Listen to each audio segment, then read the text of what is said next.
আহ, Bangla movie অনেকগুলো ভালো ভালো মুভি বের হয়েছে। তো আমি আমার ওয়াইফকে নিয়ে এসেছি, এখন আসলে ডিসাইড করতেছি সবগুলো মুভি ভালো। এখন কোনটা ছেড়ে কোনটা দেখি আসলে এটা নিয়ে একটু ডিসাইড করছি আসলে। দম মুভিটাও ভালো আসছে, আমি ট্রেলার দেখেছি, খুব ভালো একটা মুভি।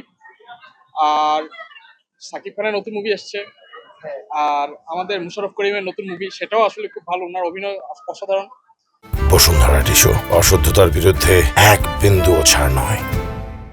তো আমরা আপাতত 1 ঘন্টার মধ্যে আমরা ডিসাইড করে ফেলবো যে আসলে কোনটা দেখবো ইনশাল্লাহ। আর না হয় আমরা একদিন পর পর আসলে দেখবো ইনশাল্লাহ। কোনটা দেখলে ভালো হয়? আমি জানি না। মানে সব মুভিগুলো তো ভালো, তারপর আপনার আলাদা কোনো পছন্দ রয়েছে যে ওই তারকার সিনেমা পছন্দ করেন? শাকিব খান, সিয়াম আহমেদ বা আফরান নিশো? শাকিব খান। শাকিব খানকে পছন্দ করেন?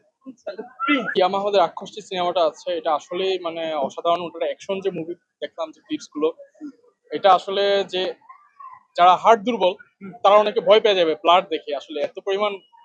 হ্যাঁ, বাট অসাধারণ, অ্যাক্টিং গুলো অসাধারণ হয়েছে সিয়াম। সাকিব খানের প্রিন্স অবশ্যই দেখা হবে ইনশাআল্লাহ। আসলে ব্যাড রিভিউ থাকলেও একটা জিনিস না দেখা পর্যন্ত, হ্যাঁ উনি তো বিশাল ফ্যান সাকিব খানের। আচ্ছা, তো না দেখা পর্যন্ত আসলে বোঝা যাবে না আসলে কি, এক একজনের কাছে এক একটা ভালো লাগে। যেমন আমার কাছে একটা মুভি ভালো লাগতে পারে, অনেকজনের কাছে খারাপ লাগতে পারে। তো সাকিব খান অলওয়েজ বেস্ট, তো আশা করি ভালোই হবে। এই বরবাদ? জি বরবাদ। বরবাদ। কি মনে হচ্ছে, বরবাদের তুলনায় কি প্রিন্সিপাল বেশি ভালো হবে? দেখা যাক, দেখার পরে বলতে পারবো। রোমান্টিক ভালো লাগে, অ্যাকশনও ভালো লাগে।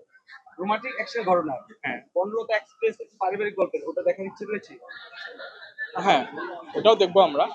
তো অনেকগুলো মুভি বের হয়েছে, আসলে কোনটা দেখে কোনটা রেখে। সাকিব খান যেহেতু আমার ওয়াইফের ফেভারিট, তো বোধহয় সাকিব খানেরটাই মনে হয় প্রথম দেখবো আমরা। ভাই, ভাইয়ার প্রিয় নায়িকা কি? বুবলি না অপু বিশ্বাস? না, এটা জিজ্ঞেস করা যাবে না, তাহলে কিন্তু আমার অবস্থা কাহিল।